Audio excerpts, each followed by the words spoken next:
Andrei Sakharov was born in Moscow, Russia on May 21, 1921, being the oldest of two sons.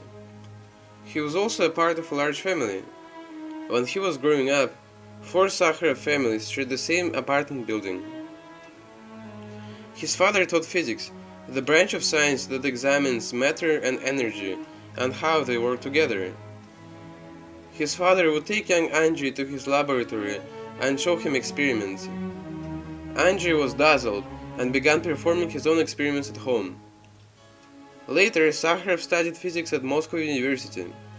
During World War II, he served as engineer in military factory. There he met Claudia Ekaterina, a laboratory assistant, and they married in 1943.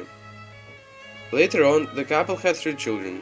In 1945, Sakharov entered Lebedev Institute in physics, where he joined the Soviet research group working on atomic weapons. He wrote many scientific articles, and his achievements were recognized throughout the world. In 1953, at the age of 32, he became the youngest person ever elected to the Soviet Academy of Sciences. Between 1950 and 1968, Andrei Sakharov conducted top-secret research on thermonuclear weapons. Thermonuclear weapons release destructive energy by fusing the nuclei, the dense central cores of atoms under high temperatures. He was named Hero of Socialist Labor in 1953, 1956 and 1962.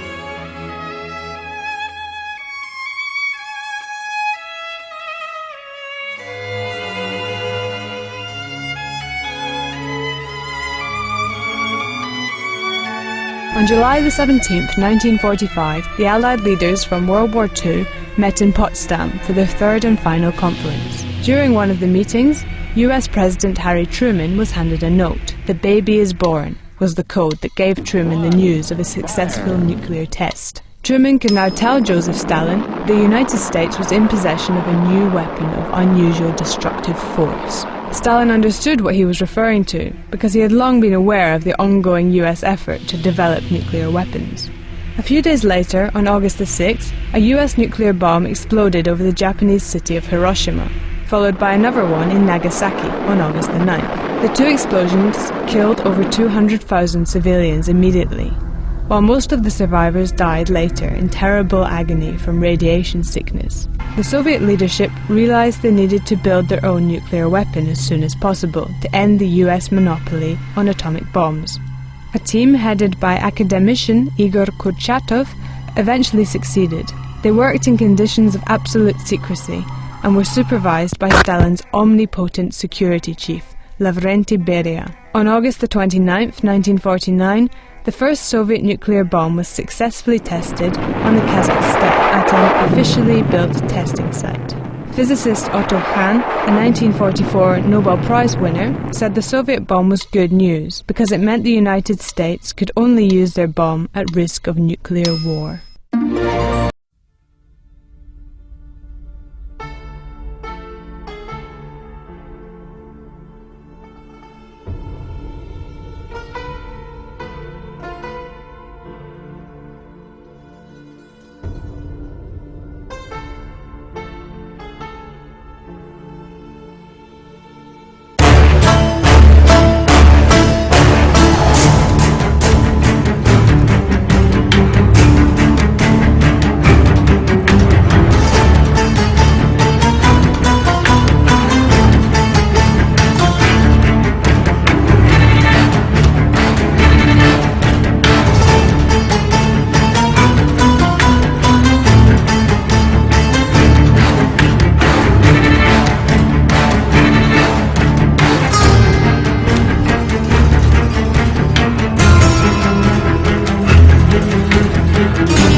In 1966 and 1967, Sakharov openly pressed for rights of people of the country.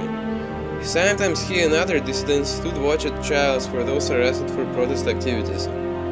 While standing vigil at trial in 1970, Sakharov, who was then a widower, met Yelena Bonner. Later they married and she became his strongest supporter.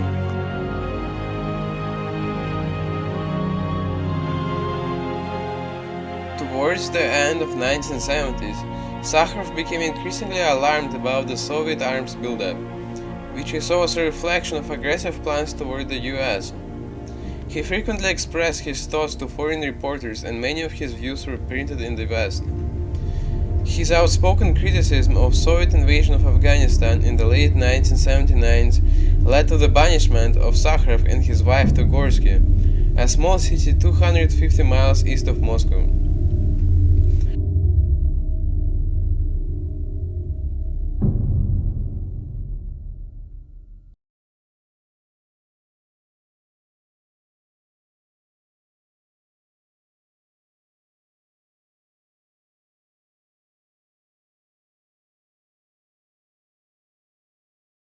In 1983, US President Ronald Reagan proclaimed May 21st National Sakharov Day in recognition of Sakharov's courage and his contribution to humanity. Sakharov was detained in Gorsky for almost 7 years, released at last by Premier Mikhail Gorbachev. In 1989, he was elected to the newly formed Soviet legislature. The remaining 3 years of Sakharov's life were spent traveling abroad. He died of heart attack on December 14, 1989, in Moscow. Sakharov received the Nobel Peace Prize in 1975 for his work for nuclear disarmament and his outspoken criticism of human rights violations everywhere. He was for many, inside the Soviet Union and out, a noble symbol of courage, intelligence, and humanity.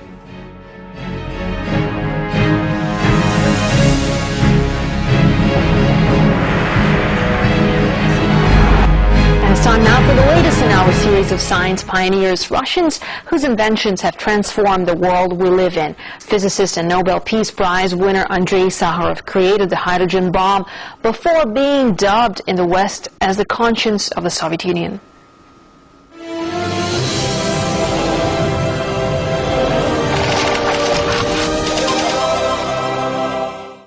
His scientific genius gave the USSR nuclear equality with the US, but Andrei Sakharov was later to become a vigorous advocate of nuclear disarmament. Some believe his invention helped prevent a Third World War. RT's Gaina Chichikan reports. For Russian scientist Andrei Sakharov, the man behind the Soviet Union's hydrogen bomb, the enormity of his creation became his scourge. When embarking on the race to build the first Soviet atom bomb at the start of the Cold War, Sakharov believed the US should not have a monopoly on thermonuclear weapons. His brilliance helped the USSR join the US as a nuclear power, an atomic stalemate which some say helped avoid another world war. It determined the fate of mankind, after all. This balance of forces which was created. Actually, we didn't have the Third World War at all. We didn't have it, and perhaps because of this balance which was restored. But as the two superpowers intimidated each other with their nuclear military might, Sakharov became troubled by the power his scientific genius had helped unleash. He became vocal, demanding an end to nuclear testing, believing radioactive fallout threatened mankind. This was the most powerful device ever exploded on Earth, the Tsar bomb, developed by the Soviet Union under Sakharov. It was tested in the Novaya Zemlya archipelago in the Arctic Ocean, despite Sakharov's desperate pleas not to. Afterwards, he described his remorse, saying, "A terrible crime had been committed, and I couldn't prevent it. This was probably the most terrible lesson of my life. You can't sit on two chairs." Sakharov said the arms race was pushing the world to the brink of catastrophe, and the only way out would be a reconciliation between socialism and capitalism. In 1968, he put pen to paper and called for greater freedoms in the Soviet Union. The article made huge news in the West, but got him fired from his work on nuclear weapons back home. There was terrible situation. Newspapers wrote about him. He is full idiot. He degraded as scientist. Degradation. He is mentally ill, etc. So no, Mr. Nobody. And it's the first step to kill. Against all odds, Sakharov continued to openly support political prisoners in the Soviet Union, even at the expense of his friends and his family's security. We suffered very much seeing that people around us were being arrested, some of them just for being close to us. In 1975 he received the Nobel Peace Prize, but 5 years later he was sent into internal exile for condemning the Soviet occupation of Afghanistan. It was a major crime. It cost the lives of almost 1 million Afghan people. That's a terrible sin we have to deal with. A man who spent 20 years making nuclear bombs was dubbed the conscience of the Soviet Union. Through his advocacy of nuclear disarmament, he was to become better known as a man trying to make peace rather than weapons of war.